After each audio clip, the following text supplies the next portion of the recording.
apologies. You want me to start over? You couldn't hurt, Yeah. sorry. Yes, okay. That's Give it okay. a DIO. We'll start over again, okay? It's October 29th, and I'm going to call the Pennichuck Special Water Committee today, Tuesday, October 29th at 7:01 PM in the Aldermanic Chamber, duly noticed in 2 places, including the city's website, in accordance with the requirements of RSA 91-A2, Roman numeral 2. Let's start the meeting by taking a roll call attendance. Mr. Clerk, would you like to try it again? Absolutely. Alderman Moran. Not here. Alderman Janney. Here. Alderman Govea is here. Alderman O'Brien. Present. Alderman Clee. And I am here, and Alderman Rand called and let me know that he would not be able to make it. Also in attendance is Mr. Bouthier, Mr. Ware, Mr. Torres, Mr. County, Attorney Steincross, and Ms. King. And Attorney Bolton. I apologize, I do this all the time. He's sitting right behind me, and I apologize. I'm going to start with a public comment. Is there anybody from the public who would like to speak? Communications? There is none. Unfinished business? There is none. New business resolutions? R-24-100, authorizing the merger of Pennichuck East Utility Incorporated with and into Pennichuck Waterworks Incorporated, and the merger of Pittsfield Aqueduct Company Incorporated with and into Pennichuck Waterworks Incorporated, and other related actions. And I will make a motion to recommend final passage. Thank you. Mr. Boisvert, would you like to come up and bring your guests with you? Would you like? Yes. We have several guests here, and We have hopefully they several will seats several available. seats. So I would ask Jim, Tara, Chris, Dawn, and George, if you could, we can line up along the side of the room here. Just come on up and sit down. The room Have will seats. tilt a little bit. Here. Yes, that's fine. We've tilted before. Can sit next to me. I gave up biting. Okay, that's all right. I'm going to protect you from Dawn Ware. That's why you told me to sit all the way down here.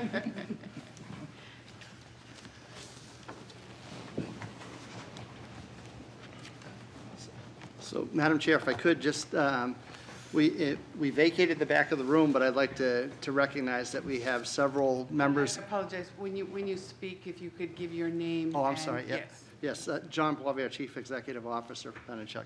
Thank you. If I could, just announce, mention a few other folks that are here, members of the Pennichuck Board of Directors. We have up back as our chair, George Bauer, board member Scott Cody, board member Scott Flagel, and board member Debbie Novotny. I think I got them all, yes. Okay. Yes. I think probably at this point, I know we've talked about this in the past, but if you could just kind of give an overview of the merger of Sure. of the three. Sure. And so what we have is as we've discussed in the past in several, many different meetings regarding finance and all the other things that we bring before this committee, we have three operating utilities, the largest being Pennichuck Waterworks. The next one in size is Pennichuck East Utility. And then the final is the Pittsfield Aqueduct Company, which is up in the town of Pittsfield. The reason why we're here tonight is that we are looking to merge the three utilities into a common utility. Again, number of different reasons why that is the case. It's the right time to do it. Number one. Number two, the geographic reach. We have Pennichuck Waterworks systems in Newmarket. We have them in Bedford. We have Pennichuck East systems scattered in amongst the Pennichuck Waterworks systems. So from a pure perspective of geography, the occurrence of that is not necessarily, how should I say, there's a lot of much more efficient ways that we can really work and have them under one umbrella, so that we're not driving from one utility to another just to do different work. And also, too, there's a number of efficiencies that we're going to gain by having, one set of books, one set of regulatory, a lot less regulatory filings on an annual basis, as well as, instead of 3 rate cases, one every, for each utility every 3 years, 1 rate case, reduced expenses. The other thing that's really important now is that we're in an age of, change in regulations as far as water quality goes. We've talked about those at length at other meetings. We are also facing, like any utility, any water utility in the country, aging infrastructure and the costs that are driving the cost that are driving rates with respect to having to replace infrastructure that's been in the ground for over a century, for the most part. Moreover, too, as rates start to climb, expenditures, capital, investment needs need to be met. They're funded by rates, and what happens is that at some points in time, depending on the size of the utility and the location, those rates can become quite burdensome, and especially for low to moderate income families and to those on fixed incomes. One thing that this merger does by creating a larger utility, and with the rate structure that we'll talk about in a little bit, provides a structure that ensures, how should I say, it ensures that we keep rates as affordable as they can be, especially for the residential customers. What we're here for, we had, if you recall, a few weeks back, we had a meeting with the full Board of Aldermen where a lot of this was presented in detail. We had a number of individuals from the Aldermanic Board that expressed their concerns. We had focused, because we had focused on single-family residents, but many of the residents in the city of Nashua, in particular, live in multifamily.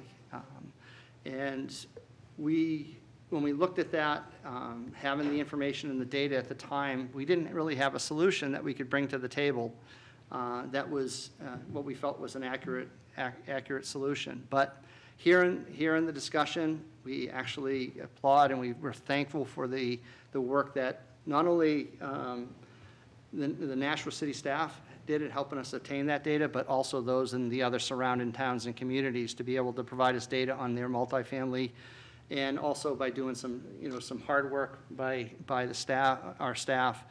We came up with a methodology by which we can address the residential water bills for those multifamily properties. So they're treated, an individual unit that's an apartment or a condominium can get treated just like it's a single-family residence.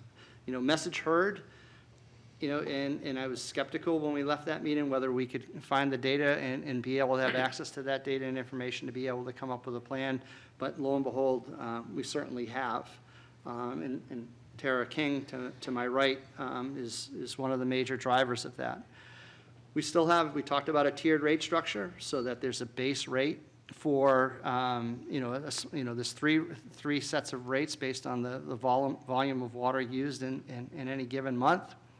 And we've been able to apply those, to both, all customers. They apply to all customers, but in particular, with the focus being on single-family residents and multifamily, we've had that rate structure now that we estimate that about 81% of single-family households will see their bill reduced as part of the merger of the 3 utilities.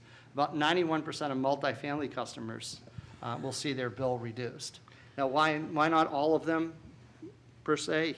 Well, we looked at, especially when you look at single-family residents, some people use water relatively modestly. They use it for their necessities, and they may water the garden or flowers or things like that. But that other folks will use a lot of water in the summertime for irrigation, hence what we call discretionary use. And really what we focused on was we wanted to make sure that we captured the impact that discretionary use had on our systems and on our ratepayers, to make sure that we can keep it more affordable for those people who use water as it's really needed and intended to be used. You can't capture all of them, because like any house, some people are going to use more water than others. Some people have larger families. Same thing with multifamily. What we've done is looked at it on a per unit basis for those multifamily, but it could be part of a complex that has, recreational areas, that has lawns and things that will use more water, for the same number of residents. So they'll still see, those that are still using that for irrigation will see, slightly higher, they'll get into that second tier. The other thing too is that this rate structure, many of these systems have, once it passes our meter, it's a private system. And we know by looking at some of the data, when we see a condominium or an apartment complex where they're using what we call, less than 7 CCF, 100 cubic feet per month, and then per unit at a very low rate. And then we see others that, in our system that are using 2 times that, maybe 3 times that per unit. What that tells us is either one of 2 things: either that they're using a lot of water in discretionary manners, meaning irrigation, or in their own system somewhere they probably have a leak that they're not attending to. And again, this provides an incentive for that, a landowner or a property owner who's paying the bill for a number of units to maybe say, hey, I need to really check my fixtures and stuff and not waste water. So this rate structure really captures a lot of what we were trying to do, and it brings affordability in play.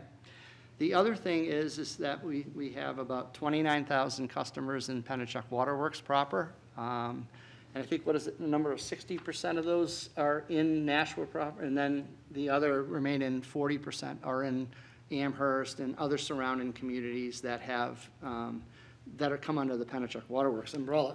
Bedford comes under Pennichuck Waterworks, for instance, for example. So we have about 29,000 customers in Pennichuck Waterworks. We have about little over 8,000 in Pennichuck East Utility, and 600, mid 600s or so in Pittsfield. And when we look at long-term capital expenditures, I think one of the questions came up, well, you have to spend a lot of money in those other systems that are outside of Nashua. Well, we already have. We have. And those systems had been acquired over the last, 10, or actually the last more like, 15 or 20 years ago, did require a lot of upgrades. But most of those upgrades are all been done. So we see, compared to when we look at the city of Nashua, where we have, the Pennichuck Waterworks system, I think we mentioned this at the last meeting, almost 40 miles of unlined old cast iron water mains that need to be replaced. We have the similar amount of other materials that are nearing the end of their lives. We're gonna invest, roughly continue, and if you look at today's dollars, somewhere on the order of $12 million a year in infrastructure reinvestment, replacement, and maintenance in Pennichuck Waterworks, with the majority of that money being spent here in Nashua, because it has the oldest stuff. It's just a fact. So when we look at this, when we combine, the customer base, if we were to have standalone Pennichuck Waterworks, our capital investment per customer right now is around $7,900 per customer. That's what the system, has invested in capital over the many years. Pennichuck East is around $7,000, so almost $1,000 less per customer. And little old Pittsfield is around $5,400 or so. So, but when we merge with everybody, into the common utility, the capital investment per customer goes down to about, $7,600, $7,700. So what that tells us is that by merging, actually, those customers that are not part of Pennichuck Waterworks are now supporting the capital investments with Pennichuck Waterworks. And it will continue to be that way going forward as well. So it's a real, you think about it, when we start to look long-term, there's a huge long-term benefit, to reducing costs, because those costs are coming. You just can't keep the old stuff in the ground for this long. So, again, the merger makes a lot of sense, really this is good timing for it. There's a number of structural reasons why we would like to be able to do it. And we think it's really good for not only the Pennichuck East and Pittsfield Aqueduct Company, but long-term it provides a lot of stability, from a reinvestment perspective, a financing perspective. With a combined utility, we can issue larger bonds, which are more attractive on the bond market. We've already seen, and this is kind of anecdotal, but we've had years where we issued small amounts of bonds and we saw a higher interest rate, versus when we saw, a larger amounts, we saw lower interest rates, even though it's kind of relative, but we had a lot more interest in a larger number than people to buy those bonds. And I'm sure George, if we turn them loose on that, can describe that process in detail for sure. So there's a lot of benefits. What we hope for here is to be able to answer any more of your questions, but we want to say that we heard the concerns, especially when it comes to residential. And I think I think we worked really hard, and I think we have a solution. I think that solution is going to be palatable on the other parties, and we're happy to continue to answer any questions you may have. Are there any questions? Alderman O'Brien. Thank you, Madam Chair.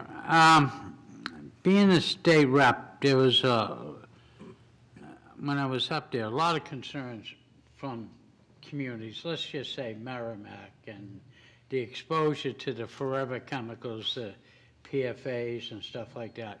So are you putting into the block anticipating people who have a private well or something like that may need to come up and,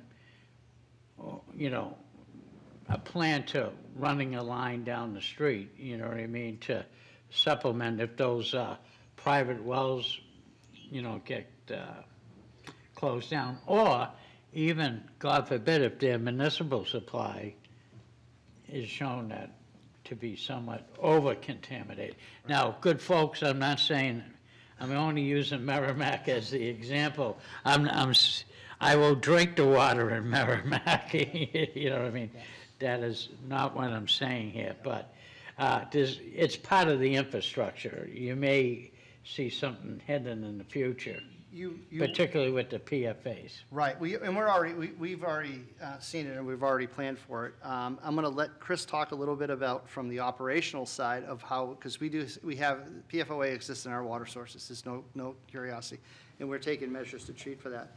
I can speak, in my past role as the chief engineer, I was heavily involved with some of the expansions in Litchfield and a few of the ones that are in Londonderry and even in Bedford. First of all, the answer to your question, yeah, there is going to be a demand for it, of the expansion of public water, number one. Number two is the part of it is the important thing to make sure that we put out. It's not that Pennichuck is not doing this work. We may be managing it and help moving it along, but if you look at the Litchfield work, 100% of that was paid for by the responsible party, Saint-Gobain. We have an ongoing work with them, so 100% of that infrastructure is paid for. Londonderry has had a couple smaller projects that the town funded, that they actually went to Concord and got some trust fund money. They got more trust fund money to extend to this area of the High Range Road. We're currently, as the utility, it's our system, working with them to be able to, so that they can solve the needs of their citizens as well. And that we expect that to continue. If you look at the DES sampling maps, of the private wells, there's orange dots all over the place, and once the EPA standard kicks in, which is a lower standard, those orange dots get turned, the green dots that tell you you're good are all going to be, the vast majority in some of those areas are going to turn orange, because it's just, you can already see, the standard's at 4 parts. They're at 5 now, which is 5 or 6, which is below the state standard, but it will be above the federal standard. You mentioned other municipalities. We have right now Hudson, we have an agreement, a wholesale agreement with the town of Hudson. Hudson had, well, both of the, they had 3 wells in Litchfield. 2 of them had been impacted by PFOA above the state standard. And we've had a wholesale agreement with Hudson. We've been selling water to Hudson for decades now, correct? Yeah, just because those, they have higher demands in the summertime and over the Taylor Falls Bridge. We've been providing water there. But now their 3rd well is going to be above the EPA standards, and they're looking at, pretty much buying 100% of the water for Hudson, from our system. And if you look at that, that's, from our perspective, that's great. We have a very large treatment plant, right? And if you think about this, treatment plant's like a school bus, right? If you got to go from point A to point B, and if you only have half the students in that bus, it costs you more per student, so to speak. But if we can sell some more water to towns like that, where we have no responsibility for their distribution system or anything like that, it actually helps defer the cost, because we have some, we have some projects that are going to happen at our treatment facility. So those big users really help pay for, helps, support, the infrastructure that we have here. It's really a good thing. We have agreements with Milford, although theirs really isn't a it was from a past contamination issue with their old Savage Wells or something like that. But, and then Merrimack Village District, where they've had their issues, they're putting their treatment online. We have a wholesale agreement with them out off by Continental Boulevard. We have an interconnection with them, and we will sell water when they need it, although they haven't taken it much this year, but we do have that as well. So yeah, the question's there, and the other thing that we're really keeping an eye on is there will be money coming in from the feds, and there's money that's existing now, is our engineering staff is working hard to set up ourselves so that when we need to move, and there's grant money and there's other low-interest money, we're ready to go. So we're doing the pre-engineering. That's the beauty about having the engineers and staff, is to be able to, I think you remember Hannah, who was here a few meetings ago. She is, being really aggressive on those, along with Chris and the staff at the water plant. But Chris, if I can, I'll ask Chris to just speak a little bit about what we're doing at the water plant to be able to address things going forward on an operational basis. Just say your name. Chris County, Director of Operations for Pennichuck Water Works. PFAS is, of course, a contaminant of concern. We've been dealing with it since it was first detected in 2014. We've been gathering information. We do currently treat for the removal of PFOA, which is one of the many PFAS chemicals. There are about 4,000 of them.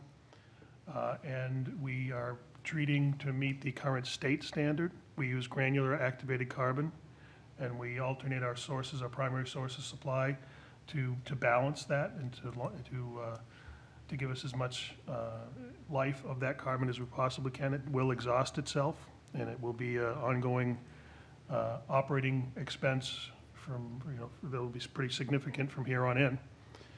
The new federal standard, which will lower the PFOA maximum contaminant level from 12 parts per trillion to 4 parts per trillion, will be a little bit more of a challenge to deal with. We have the tools, we have the capacity to deal with that. But in the smaller systems, about 20 or 21 systems that we currently own, of which there are about 62, 20 of them will require additional treatment for PFAS removal. Yeah, and some of those, the size range on them are very, from very, very small to, maybe a little bit moderate. They're mostly a lot of subdivisions, condominiums that are just small community water systems. Our water that we purchase from Manchester will meet the standards already, so that's primarily, Londonderry and Bedford is where that water comes from for now. So that Manchester's, in compliance with the standards as well, so. Yeah, it's gonna be here. Okay. Yeah, I had a follow-up, and I don't think you have the answer in your shirt pocket right now, but you could try. But in my history as being on the fire department And so that the public knows, any fire flow from a hydrant is not charged to the city of Nashua. And so that allows us to put out the fires without any taxable dollars being spent. But however, when the truck gets back to the station, some of the stations are, the fill for the truck is after the meter, you know. It'd be, in my world, it'd be just simply wonderful if the fire trucks could be, at least one outlet for the fire truck can be before the meter. I know that's not in your shirt pocket, but it may be a future discussion that maybe we could have on the matter. The fire trucks should If you have. could say your name, I'm sorry, Don, Okay. yeah. Don Ware, Chief Operating Officer. The fire stations should have locations, and if not, they can actually fill up at a hydrant for the fire trucks to fill up. Because, and then the meter is there for two purposes. If the fire truck's filling up afterwards, the idea was that would be unaccounted for water because it wasn't being sold. There was no bill for the water going through that meter. But we needed to know at the end of the day, well, so much leaves the plant, so much goes through all the meters, there's always a delta. And that delta is, combination of, there may be meters that aren't recording properly, or in the case, if there's a fire and you're pulling off a hydrant, we always want to know, how long were you on the hydrant, chief? Right. How hard did you run the hydrant, so we can estimate the amount of water that was utilized, again, to try to keep an eye on that unaccounted for, which typically is a reflection of leakage someplace in the system underground. Right, and as you know, the fire department is responsible to notify the Pennichuck that they had off-location use of the hydrant, particularly in the climate that we have, to make sure that it's draining appropriately, and we're not going to have a frozen barrel or something like that. But the point I'm trying to say, to get back into service relatively quickly before you get back to the station, in the example of a car fire. So you grab the closest hydrant. We do prefer not to have one that's close to a sprinkler system, so that will go off, but because of the flow. But we're kind of off subject here for why the meeting is, but I would like just to see the opening of the discussion and at a future point, that's all. And thank you. Point noted. Are there any other questions? Alderman Jettie. Thank you. So, you're the water experts. I mean, I know how to turn a faucet on and how to turn it off. But that's, probably the extent of my knowledge. But I represent Ward 5 in Nashua, and, and on this committee, I represent the city of Nashua. And so my concern is how this is going to affect the ratepayers in Nashua. And so I read, the Consumer Advocate wrote a piece that appeared in various newspapers. And so I read it, and this concerns me. And so I'm going to give you an opportunity to rebut what he says. So he says that the whole purpose of this merger is that the smaller companies, Pennichuck East Utility and Pittsfield Aqueduct Company, are struggling, and they've had to, they've got a lot of infrastructure that they've got to spend money on, and that without this merger, he says that for example, the Pittsfield, the Pennichuck East Utility, because of the expenses that they would incur, their ratepayers would have to undergo a 24% rate increase. And, he says that what this merger does is rescues, those small companies at the expense of the Nashua ratepayers. He says the so-called non-core Pennichuck East utility customers whose service is not tied to the City of Nashua's water treatment facilities, the rate decrease would be substantial, almost 31% for a typical residential customer as a result of this merger. Meanwhile, again, I'm reading from his article, under the consolidated rate plan, core customers of Pennichuck, again, those customers relying on the city's treatment facilities, would see an increase of 14% on a typical residential bill. So he says that Pennichuck proposes to solve Pennichuck East rate crisis by having poor inner city dwellers in Nashua subsidize wealthy single-family homeowners in the Nashua suburbs. So just, when I read what the consumer advocate says, I'm thinking, this isn't a good deal for Nashua, and so I'm against it. So how is he wrong, and why should I vote for this?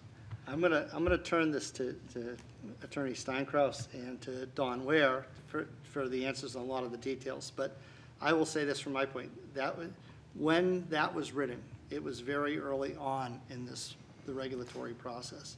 And if I read that, I'd be scared too. But remember, as we've gone through the process, the creativity, I wouldn't say that, I don't want to use the creative, but the thoughtful actions of a number of people that were part of this process, the interveners, the attorneys that were in the room, the Office of Consumer Advocate, the Department of Energy staff, really worked hard to come up with a solution that where we're at today, where I think what we've demonstrated is that what was written at the time before we got into this process, it was very early in the process that came out, that the tiered rate structure wasn't even on the table. We weren't even looking at any of that. And if you went straight up, I agree. It was a tough one. But the way that when you start to merge all of the capital expenditures and a number of things, you're able to bring those to the point, remember where I said that expenditure is $7,900 per customer in the Pennichuck Waterworks system. Once you merge, the capital investment now goes down to $7,600. Okay, that's not because you've got more customers in Nashua in the Pennichuck Waterworks system. It's because you got larger customer base that's coming from the outside. So in practicality, it's actually the reverse of what he's talking about in that article. If it was the original proposal, way many months ago now, then it would be the case. So I'll let Don and Jim, whoever, I think. Maybe I could just quickly, so, Jim Steinkraus with Rathyoung Pignatelli on behalf of Pennichuck, and Alderman Jetty. So that the article that was written by the Consumer Advocate did reflect the original rate filing that was part of the amended petition that was filed back in March. And going through the process and with the commission, with all the parties, including the city, there's, a lot of concerns raised about that rate and the core versus non-core system, and there was concern about subsidization by Nashua and Pennichuck Waterworks as opposed to the two smaller utilities. Part of the reason for the merger is to create stability in rates, to make sure that the city's fixed bond payments are secure and paid, and there was a concern that if the rates did go up by 30 or 25% in Pennichuck East or 3 or 4 or 5% in Pittsfield Aqueduct, there could be a cause for some of those municipalities, such as, say, Londonderry, Litchfield, to, break away from the Pennachuck East system. And if that happened, that would then push more of that city fixed bond cost on the existing Pennachuck Waterworks customers. So notwithstanding that, starting really in around July of this year, and through a lot of hard work by OCA themselves, with the company and DOE and other input from the city as well, we worked to change the rate structure. Sorry, you said OCA? OCA is the Officer Consumer Advocate, sorry. Okay. That's Don Crease, the consumer advocate. Working with Don and his attorneys and staff, came up with some creative solutions with this tiered rate proposal, with the 3-tier. Initially, it was a 2-rate tier. We worked to expand it to a 3-tier rate with a focus on affordability and trying to maintain affordability for the existing Pennachuck system, so that eliminated that subsidization, so that the concern is that the communities outside of the city aren't going to benefit from the larger urban customers in the city of Nashua. And part of that tiered rate is those customers that may have more discretionary income, or maybe water the lawns more or fill pools in the summertime. The more water they use, the more they pay, right?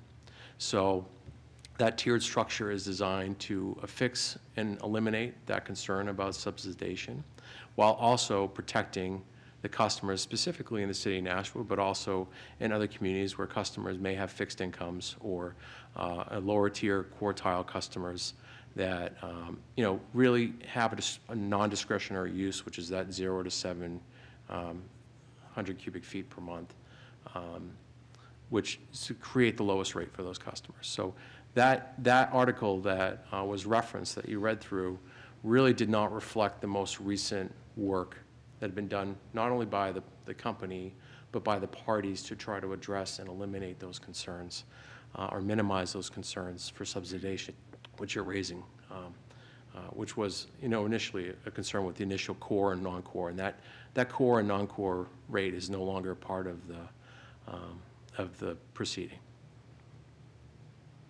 So could I ask a follow-up? Yeah, I want to add to that, something to that.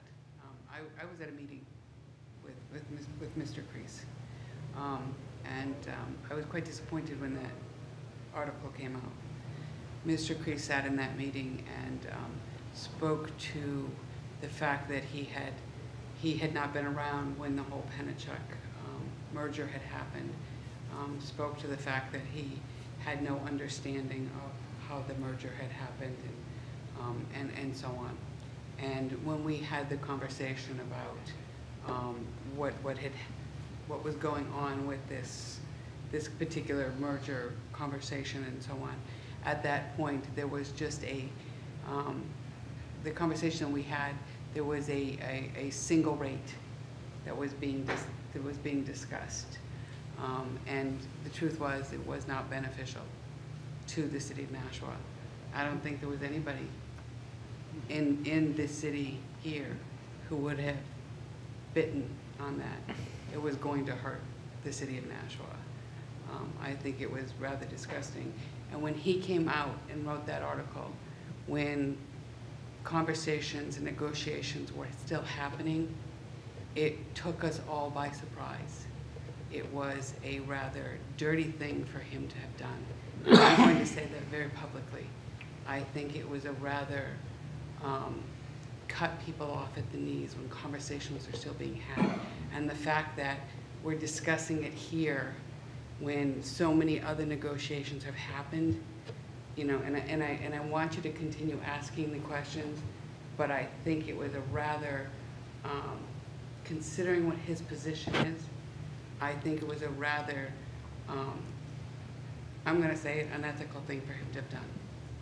I think when I read that whole thing, I was appalled by it, and I'm going to say that very publicly. And I was actually humiliated by reading that, because it came fresh off of a meeting that we'd had, and I was embarrassed by it. So please ask your question and follow up. Okay, so has the consumer advocate changed his position? Is he now in favor of this?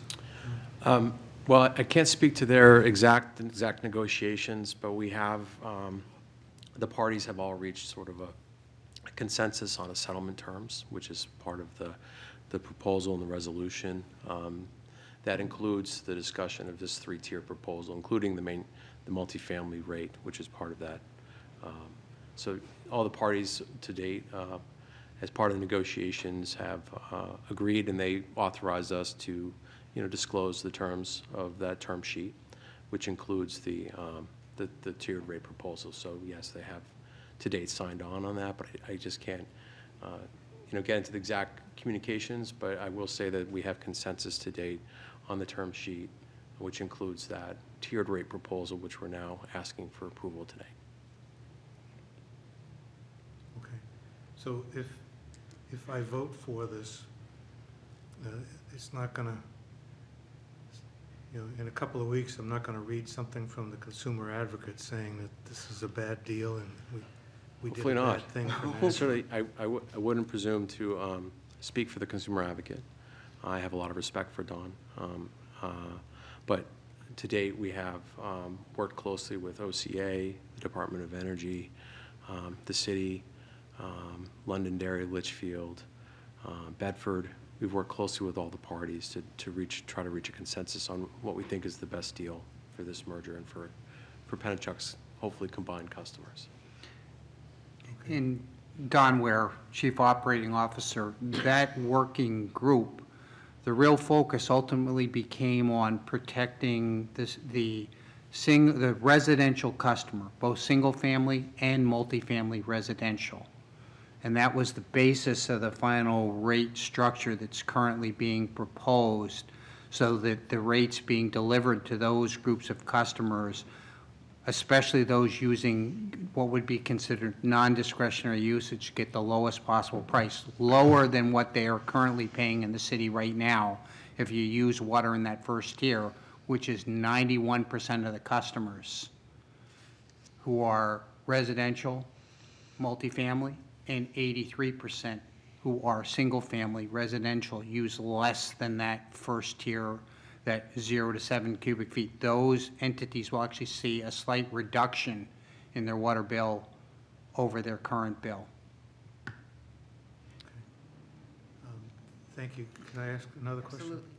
Absolutely. So, when you talk about the different tiers, so I'm concerned about, I have a lot of condominiums in my ward, and some of them have, the condominium association pays the water bill, and the condominium owners, that comes out of their monthly fee.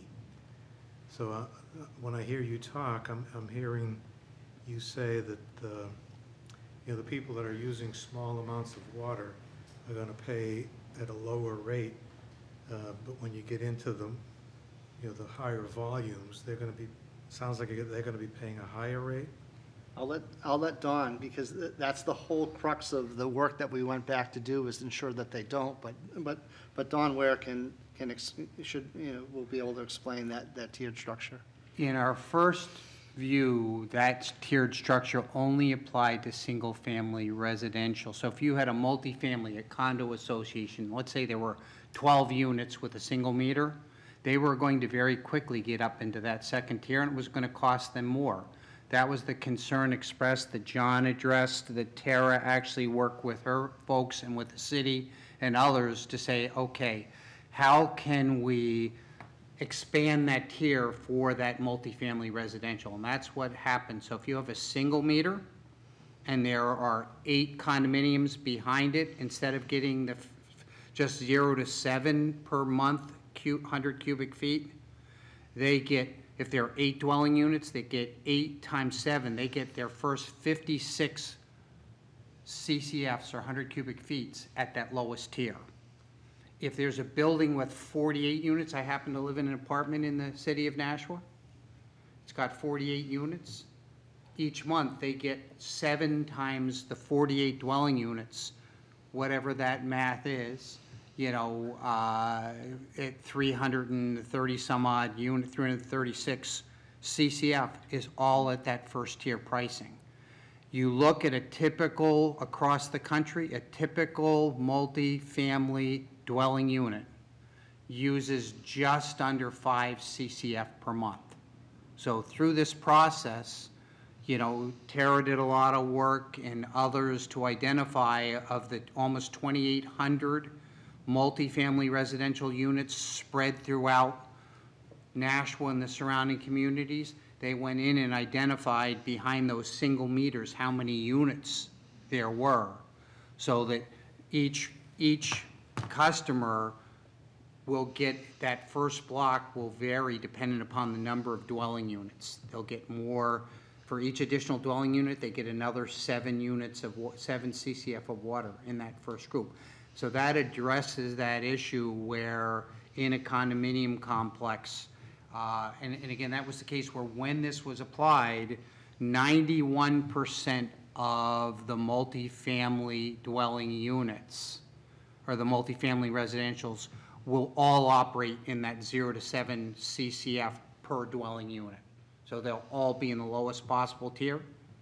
And that lowest possible tier, again, is currently, as proposed, is less than what is currently being paid by a city of Nashua customer per 100 cubic feet. Okay, good. Well, that's good news. Are you questioning? Yes, thank you. Alderman GOV? Yes, please. Yes? Thank you, Madam Chair. And first off, I want to thank the Pennichuck team for coming to my ward meeting the other night. That was really good. They can be an intense group of people at times, but it was good. There were some great conversations before it Yes. started. There's some wonderful people there, and it was good to have us, and thank you for inviting us. Of course, and I think that meant a lot to the ward that you guys were willing to come out and actually talk to more than just our board, but a group of people inside of Ward 1 on a Thursday night. So that, I think, played very well. The one part I do want to bring up here, if we are looking at our First Amendment to the bylaws, would be Article 2, which goes over the Board of Directors, subsection B and point 2. So where are you, I'm sorry? Yeah, of course. So that's Article 2, Board of Directors. So I think that's 2 pages in. Article 2, Board of Directors, yep. Subsection, Subsection B and then point 2. so it's 2, okay, yep. So this would be the exclusion of who and who cannot be on the Board of Directors. And this would exclude members of the Board of Aldermen. And I understand that is how it's been. I No, know, it doesn't exclude, it includes. would that include, Well, yes, Um, please. yeah, so that provision, those provisions apply to the 13 existing, as amended, the most recent amendment. That exclusion applies to the existing 13. However, you move forward to Article 2, Section 5, Yeah, 5A2 and A3, yeah, under the qualifications. So as part of the qualifications of the nomination process, those 2 new board members, one appointed by the mayor and one appointed by the Board of Aldermen, are not subject to those exclusions. right. Gotcha, okay, that makes a Okay. lot more sense, because I know, I've had previous, I think, 2 conversations with the mayor, and I don't want to put words in his mouth, where he said he would like to see members of this board be able to be on the Board of Directors, and it was a policy I agreed with. My apologies for not That's- seeing that section. But Absolutely, No, no. that makes more sense. So those 2 new appointees to the board will not be subject to those exclusions. Okay, that makes Okay. sense. Yeah, I was gonna say it carried forward. Yep. Any other questions? Nope. Mr. that should do it. So I do have, I want to carry one question from Alderman Moran, who is not here. And I think his question has been answered, but I want to ask it specifically as he is not here. His question to me was, how do I answer the question to my constituents, your rates are not going to go up? And I think the question has been answered when you spoke about the most of the people are under the 7 CCF. So if you could just kind of, I apologize for asking you to repeat it, but so that when he's listening to this meeting, he can hear that his question has been asked and answered, so. Dawn, would you want to review that again? Okay. I apologize. Again, it wraps around that 7 CCF. So if you use less than 7 CCF per dwelling unit in a multifamily, or per single-family residential, which is 83% of the wintertime customers. Tara went and counted every bill by hand. She used all her fingers and toes. And came up with and said, all right, you know, and every bill where there was 0 usage, 1 CCF, every month, she did it over 5 years. Every month of the year, every account, all, you know, in terms of the residential accounts, 28,000 some odd accounts, and did that analysis. And in there, again, 80, so during the winter months, if you use 7 CCF or less, your bill will be less coming out of this than it would be as it currently exists. Not by much, but it's going to be down slightly. It's also going to result, the city of Nashua would have seen a rate, the beginning of a rate proceeding the middle of next year, 2025. The merger goes through, that next rate increase is another year further out, the middle of 2026. So again, another, I'll call it, you know, advantage of the merger to those customers. If you use more than 7, if you're, you know, during the summer months, you know, some of those outer communities that you referred to, not, you know, in particular, Bedford, Amherst, they use a lot of waters on their lawn. They get out into the, not only the 2nd tier, but into the 3rd tier, 21 or more CCF. They're going to be paying more. But if you're, you know, normal usage for a typical home, and again, if you're in typically an apartment complex, you're not using water outside. You may take a few extra showers. But again, if you look at your bill and you say, oh, I'm using 7 CCF, after the merger, if the merger is approved, that will, should go, it will go down. So if I may ask, because I know the rates haven't been approved because we haven't approved the merger, and I don't know if this is an appropriate question, what were the, I know we had, you gave us all these numbers and we looked at it, so what were the 3, I don't have them in front of me, so I apologize, what were the 3 different categories we looked at? Was up to 7, I know the last one was 30 and above. 8 to 20, So it was, I'm sorry, it was 8 to 20, and then 20 and above. and then it was 20 and above. So, you don't know what the rates were? Yeah, the rates were, or are proposed. Proposed, this is only proposed. Right, So it could be $4.50 per 100 cubic feet Right, for the first up tier. to 7, so, For 0 to 7 right, per month. 8 to 13 is $5.43 per 100 cubic feet. Okay. 21 and over per month, anything over, because again, everybody gets the same rate going up. If when you suddenly go to 21, you don't get the highest rate, which I believe on the last pass was $7.23 per 100 cubic feet. so for people to understand is that up to that 7 is $4.50. And then when they hit 8, that first 7 is still gonna be $4.50. And Yes. the 8 is $5.35. It's not That's- like when you hit 8, all of it suddenly becomes correct, $5.35. It's right. that first 7 is still $4.50, and the 8 is $5.35. So, you know, it's still going to be at that. And so what I've been telling my constituents is, look at your bills. You get a 12-month bill, and you can kind of look at your bill, and you can kind of see where you would fall in this. So you can see your 12 months, and you can see how you would fall. And you'll see more than likely your summer bills are probably a little bit higher, and you base your 7 usage and your winter bills, because they're less, because you're not watering lawns, you're not filling pools, and so on. So for a person who waters a lawn, like we do, I can see that my July and August bills are a little higher, and I'm probably in those second tiers and so on, but, so, sure, please, by all means. So I just have a follow-up on what my colleague said.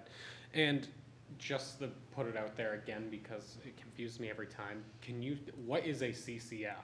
I know we go over this every time, and every time it confuses me a little bit, but. And as an engineer, I deal with gallons. I know what a gallon is, and, you know, I know what it, but go ahead. Tara Your King, name, thank Pennichuck you. Water. A CCF is 748 gallons, equals 748 gallons. So that's So 7, it's, yeah, go ahead. it's just First C means CCF 100, and then it's cubic feet. it's 100 cubic feet, and it equals 748 gallons, yes. And just to put that, Chris County from Pennachuck, just to put that in perspective, that 7 CCF equates to about 5,300 gallons a month, or about 175 gallons a day. And I have a question, and I think Don Ware knows the answer to this question. Because just for the public to understand, when you have a drip or a leak, and he once explained this to me, you have a drip in your toilet and so on, how much water can you lose in that? So it can vary a lot, but let's Yeah. just say you had a silent leak in your toilet, half a gallon a minute. I'll go down even more, a quarter of a gallon a minute. So in a day, that's going to be about 360 gallons of water a day. So in 2 days, you've used just about that 1 CCF, that 100 cubic feet. So if you had a leak that you couldn't hear in your toilet and you don't see it at that rate for a month, you would suddenly open your bill and you might have 15 units CCF above and beyond your normal amount. Obviously, people see that and they quickly call the customer service department. What's going on? I couldn't have possibly used that much water. So for those that are listening, when you have a bill like that and you're calling customer service, check your toilets. And oftentimes, if I'm not mistaken, Ms. King, you said that you get a lot of that from apartments and so on, where people are calling and saying, you know, these apartments, and Yeah, because we there's get probably it, less maintenance and so on in those. we things. get it a lot. Yeah. Both apartments Multifamily, and yeah. a single house home. Yeah.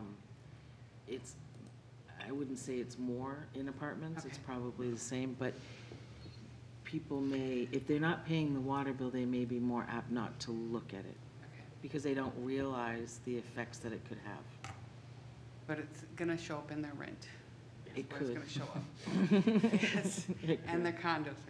Yes, Do, please, just by all one means. more. So Yeah. when we're talking about CCFs and gauging how much water they would use in either a multifamily or a condo building like I live in, so we say we're going to make it so each unit would be able to get to that 7 CCF.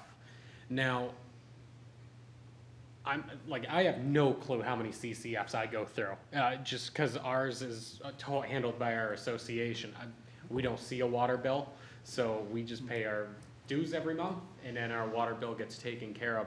So for those who live, like myself, in either garden-style condos or multifamily houses who don't see this, how do they know how much water they're using? I would like to speak to his specific, what's neat about your area is, remember we had this conversation, most every other building, you know, the clusters of condominiums, for whatever reason, were built with individual meters. You got lucky, in the last 2, I think, were built with, or they might have been the first 2, for all I know, were with the master meter. But if you know, I think it's certainly something that we could take a look at and say, okay, you know, per individuals, we can kind of compare your master meter to what some of the other individuals are, if you were concerned that maybe there was a leak in one of the other units, because I know that you would probably be watching your toilet really quick, you know, in and all of that. But it is an interesting thing when I looked at your situation, is one of the few with a master meter, but we do have ways that we can sit there and say, remember we talked about average numbers, if it starts to really creep up, and say, it can actually help raise some red flags. If there's a concern, you call, and you know what, we kind of know what the usage should be, and if it's out of whack, we certainly can pick that up. For the meter, for that whole unit, but to know what was you specifically used, we wouldn't know that. We can do averages to say, okay, if the total usage was this and you have 48 or 12 residential units in there, the average of what everybody's using, but not one unit specifically. And that average per unit, remember Dawn gave you a statistic early on about typical is like this, and if it's like some that we see that are double or triple, something's going on there. Yep, something's a little different. And I think that's kind of where I'm at here, because I know we do, the way it used to be with us is each year we would get an email that said, okay, if you live in X building, your water portion is blank, and now your HOA payment every month is going to be Z. And for whatever reason, our building just happened to be the highest on that list, and it was always just one thing of like, okay, are we really using that much extra water, or like what type of controls are in place for kind of that multi-family garden style housing that we have here in the city?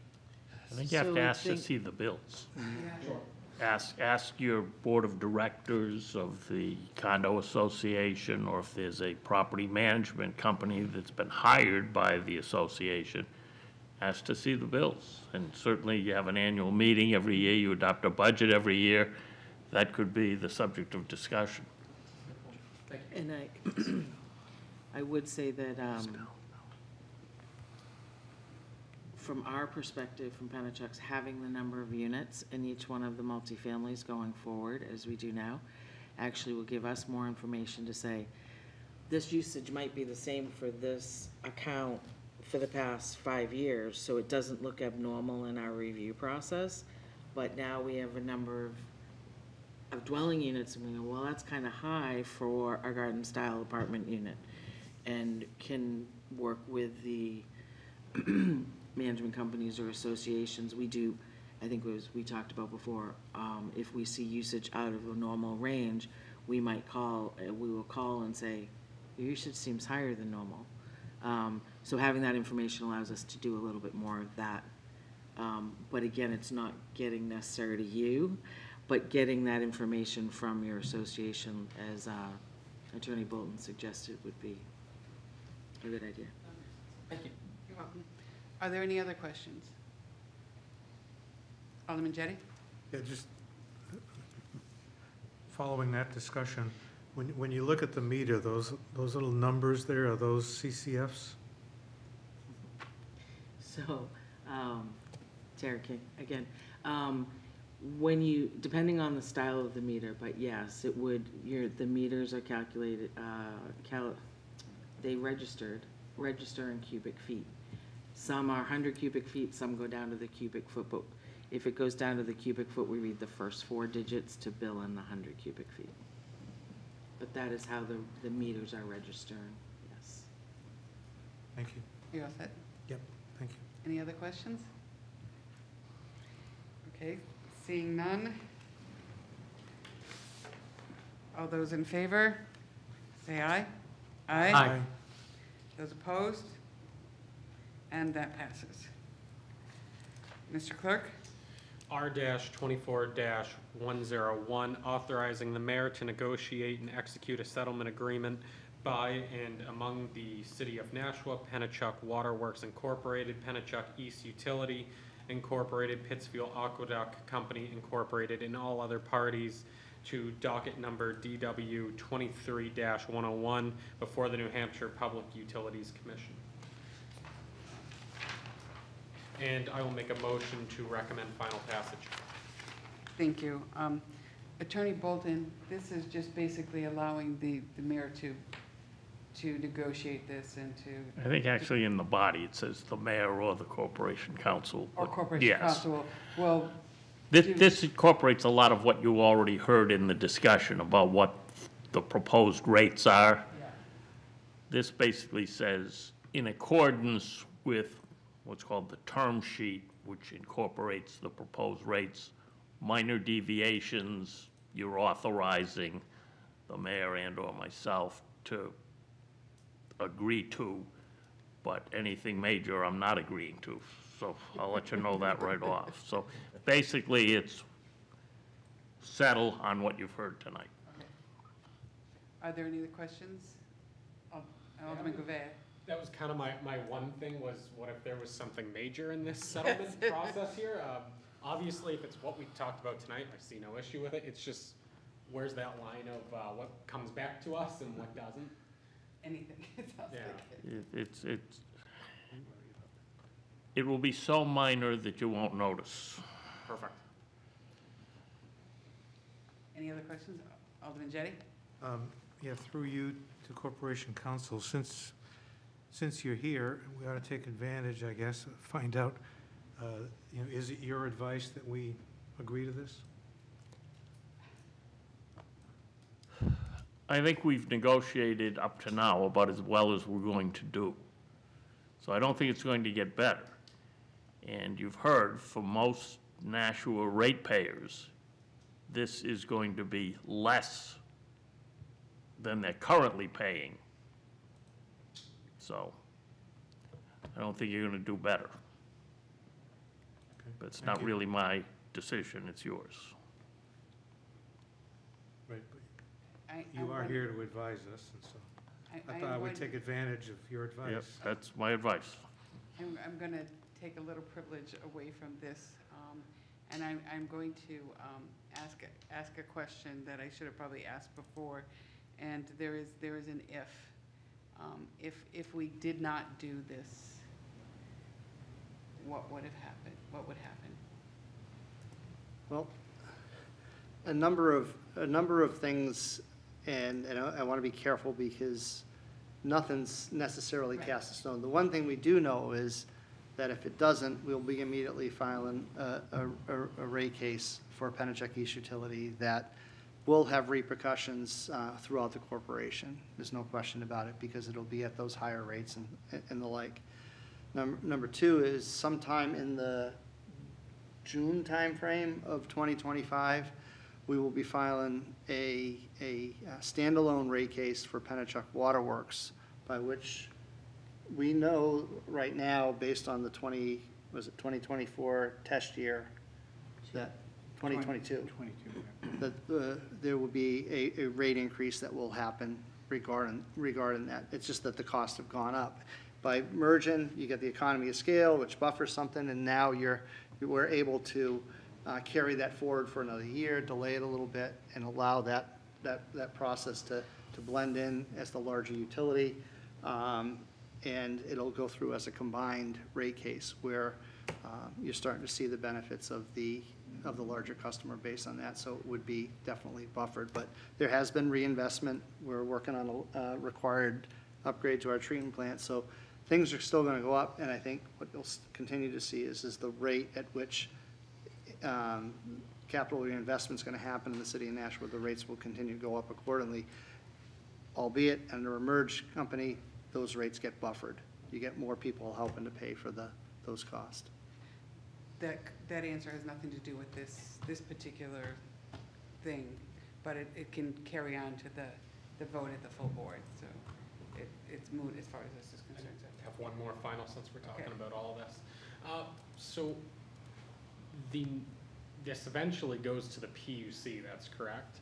And we feel confident that this will be accepted, and then the rate filing will be approved? Like, what's the confidence level we're feeling out of our legal minds in that? Jim Steinkroos with Rathyoung. So we do have a fair level of confidence, specifically given prior hearings before the commission at a prior hearing. They were very interested in how the city would vote. And part of the reason why we're here today is to get authorization from the city to approve the merger and to approve the settlement. That will then provide a signal to the PUC that the sole shareholder would likely approve the order. So that gives the signal not only to, and it's not just the PUC, it's also the other parties, the Department of Energy, the Office of Consumer Advocate. It provides a large signal that the sole shareholder of Pennichuck Corp. And the subsidiaries is in line with the settlement terms that we've agreed to date, and that will likely carry forward with the commission. I can't guarantee a commission approval, obviously, but it would certainly send a strong signal to the commission that if it were to approve the order and approve the merger and the consolidated rates, that it wouldn't subsequently be voted down by the city. So this is part of the process and part of the strategy for making sure that there's a signal up front that the city is willing to approve the merger and consolidation before we get to that order, so that we can then be successful at the order. So again, I can't guarantee it, but that's sort of why we're here, and that's part of the process that we've tried to track with basically the expectations of the commission asking and expecting those updates from us. We are only a body of 4 out of 15, but well, hopefully they will hear what we have to say and move forward. But we have this on the floor at the moment. Are there any other questions regarding this motion? Seeing none, all those in favor say aye. Aye. Those opposed? And that motion carries. Thank you. New business ordinances? None? General discussion. Seeing none. Public comment? I see public, but they're kind of here. Remarks by Alderman? Alderman O'Brien? I don't know, I hope I didn't really put you on the spot. Oh, you put Dawn on the spot, so that's okay. Then I enjoyed it. But thank you for your answers, thank you. Anytime. I just want to say thank you all again for coming. The Board of Aldermen meeting, I believe, is the 12th. And I think that'll be the final disposition of it. I can't say how it will go. I hope that you will be here in case there are any questions for that. Any other remarks? Alderman Gouvet? Yeah, I just want to thank your whole team for coming out and kind of walking us through this. I think I've learned more about water in the last 2 months. I don't think this committee's been this busy in a very long time either, so it's been a very interesting long road process here, and it will be fun to see how it plays out. But I think after a lot of talking and negotiating, I think we've hit a spot that will be beneficial for not just Nashua, but the surrounding areas as well. And I do want to thank you all. There's been a lot of negotiating. I mean, it started with one thing and then slowly morphed. And when you met here and, you know, the discussion of single-family homes and multifamily homes and condominiums, and it started with, I remember hearing you say, I don't think we can, and you left here and you came back with a plan that was amazing. And yeah, I know he's pointing to Ms. King and Mr. Ware, and yeah, you guys are just amazing, and I'm sure you had a lot of sleepless nights, but your board should be very proud of you. You did a lot of work, so we'll see how this all shakes out on the 12th. So thank you very much. Alderman Jettie. Yeah, I would like to thank our members of the board from Nashua who came. We've never seen you before, but must have been something special happening. I don't know. Thank you. Anybody else? Okay, Alderman O'Brien? Motion to adjourn. And that is in order, so all those in favor? Aye. Say aye. And the meeting is closed at 8:14. Thank you all.